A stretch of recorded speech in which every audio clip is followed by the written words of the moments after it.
Hey, everybody.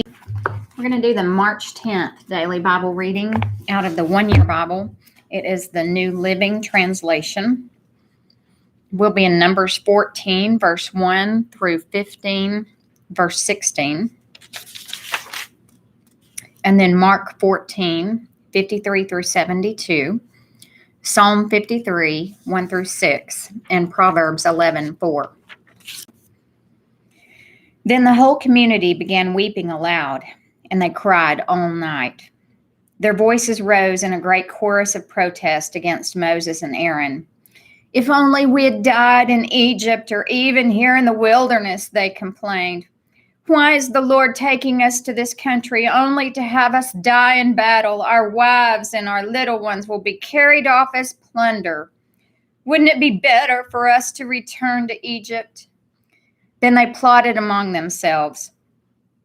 Let's choose a new leader and go back to Egypt. Then Moses and Aaron fell face down on the ground before the whole community of Israel. Two of the men who had explored the land, Joshua, son of Nun, and Caleb, son of Jephunneh, tore their clothing. They said to all the people of Israel, "The land we traveled through and explored is a wonderful land. And if the Lord is pleased with us, he will bring us safely into that land and give it to us. It is a rich land flowing with milk and honey. Do not rebel against the Lord, and don't be afraid of the people of the land. They are only helpless prey to us. They have no protection. But the Lord is with us. Don't be afraid of them." But the whole community began to talk about stoning Joshua and Caleb. Then the glorious presence of the Lord appeared to all the Israelites at the tabernacle. And the Lord said to Moses, "How long will these people treat me with contempt? Will they never believe me, even after all the miraculous signs I have done among them? I will disown them and destroy them with a plague. Then I will make you into a nation greater and mightier than they are." But Moses objected. "What will the Egyptians think when they hear about it?" he asked the Lord. "They know full well the power you displayed in rescuing your people from Egypt.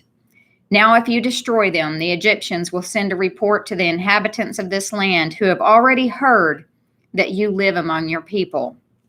They know, Lord, that you have appeared to your people face to face, and that your pillar of cloud hovers over them.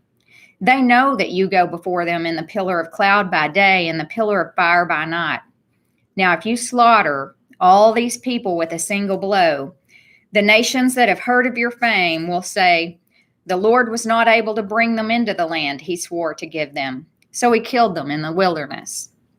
Please, Lord, prove that your power is as great as you have claimed. For you said the Lord is slow to anger and filled with unfailing love, forgiving every kind of sin and rebellion. But he does not excuse the guilty. He lays the sins of the parents upon their children. The entire family is affected, even children in the third and fourth generations. In keeping with your magnificent, unfailing love, please pardon the sins of this people, just as you have forgiven them ever since they left Egypt." Then the Lord said, "I will pardon them as you have requested. But as surely as I live and as surely as the earth is filled with the Lord's glory, not one of these people will ever enter that land. They have all seen my glorious presence and the miraculous signs I performed both in Egypt and in the wilderness. But again and again they have tested me by refusing to listen to my voice. They will never even see the land I swore to give their ancestors. None of those who have treated me with contempt will ever see it. But my servant Caleb has a different attitude than the others have. He has remained loyal to me, so I will bring him into the land he explored. His descendants will possess their full share of that land. Now turn around and don't go on toward the land where the Amalekites and Canaanites live. Tomorrow you must set out for the wilderness in the direction of the Red Sea." Then the Lord said to Moses and Aaron, "How long must I put up with this wicked community and its complaints against me? Yes, I have heard the complaints the Israelites are making against me. Now tell them this: as surely as I live, declares the Lord, I will do to you the very things I heard you say. That's big. As surely as I live, declares the Lord, I will do to you the very things I heard you say. You will all drop dead in this wilderness because you complained against me. Every one of you who is 20 years old or older and was included in the registration will die. You will not enter and occupy the land I swore to give you. The only exceptions will be Caleb, son of Jephunneh, and Joshua, son of Nun. You said your children would be carried off as plunder. Well, I will bring them safely into the land, and they will enjoy what you have despised. But as for you, you will drop dead in this wilderness, and your children will be like shepherds wandering in the wilderness for 40 years. In this way, they will pay for your faithlessness until the last of you lies dead in the wilderness. Because your men explored the land for 40 days, you must wander in the wilderness for 40 years, a year for each day, suffering the consequences of your sins. Then you will discover what it is like to have me for an enemy. I, the Lord, have spoken. I will certainly do these things to every member of the community who has conspired against me. They will be destroyed here in this wilderness, and here they will die. The 10 men Moses had sent to explore the land, the ones who incited rebellion against the Lord with their bad report, were struck dead with a plague before the Lord. Of the 12 who had explored the land, only Joshua and Caleb remained alive. When Moses reported the Lord's words to all the Israelites, the people were filled with grief. Then they got up early the next morning and went to the top of the range of hills. Let's go, they said. We realize that we have sinned, but now we are ready to enter the land the Lord has promised us. But Moses said, why are you now disobeying the Lord's orders to return to the wilderness? It won't work. Do not go up into the land now. You will only be crushed by your enemies because the Lord is not with you. When you face the Amalekites and Canaanites in battle, you will be slaughtered. The Lord will abandon you because you have abandoned the Lord. But the people defiantly pushed ahead toward the hill country, even though neither Moses nor the ark of the Lord's covenant left the camp. Then the Amalekites and the Canaanites who lived in those hills came down and attacked them and chased them back as far as Hormah. Then the Lord told Moses, give the following instructions to the people of Israel. When you finally settle in the land I am giving you, you will offer special gifts as a pleasing aroma to the Lord. These gifts may take the form of a burnt offering, a sacrifice to fulfill a vow, a voluntary offering, or an offering at any of your annual festivals, and they may be taken from your herds of cattle or your flocks of sheep and goats. When you present these offerings, you must also give the Lord a grain offering of 2 quarts of choice flour mixed with 1 quart of olive oil. For each lamb offered as a burnt offering or a special sacrifice, you must also present 1 quart of wine as a liquid offering. If the sacrifice is a ram, give a grain offering of 4 quarts of choice flour mixed with 1/3 of a gallon of olive oil, and give 1/3 of a gallon of wine as a liquid offering. This will be a pleasing aroma to the Lord. When you present a young bull as a burnt offering or as a sacrifice to fulfill a vow or as a peace offering to the Lord, you must also give a grain offering of 6 quarts of choice flour mixed with 2 quarts of olive oil, and give 2 quarts of wine as a liquid offering. This will be a special gift, a pleasing aroma to the Lord. Each sacrifice of a bull, ram, lamb, or young goat should be prepared in this way. Follow these instructions with each offering you present. All of you native-born Israelites must follow these instructions when you offer a special gift as a pleasing aroma to the Lord. And if any foreigners visit you or live among you and want to present a special gift as a pleasing aroma to the Lord, they must follow these same procedures. Native-born Israelites and foreigners are equal before the Lord and are subject to the same decrees. This is a permanent law for you, to be observed from generation to generation.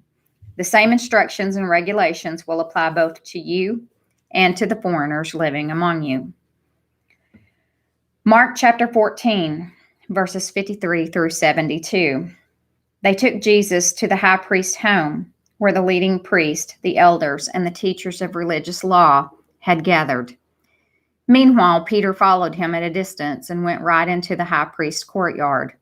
There he sat with the guards, warming himself by the fire.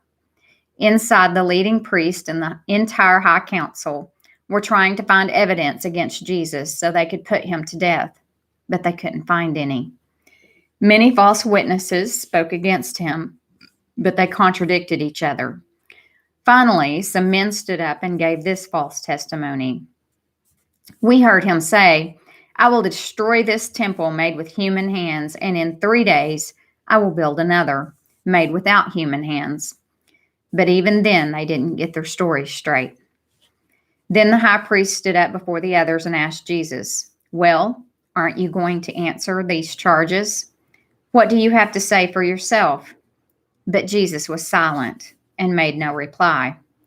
Then the high priest asked him, "Are you the Messiah, the Son of the Blessed One?" Jesus said, "I am. And you will see the Son of Man seated in the place of power at God's right hand and coming on the clouds of heaven."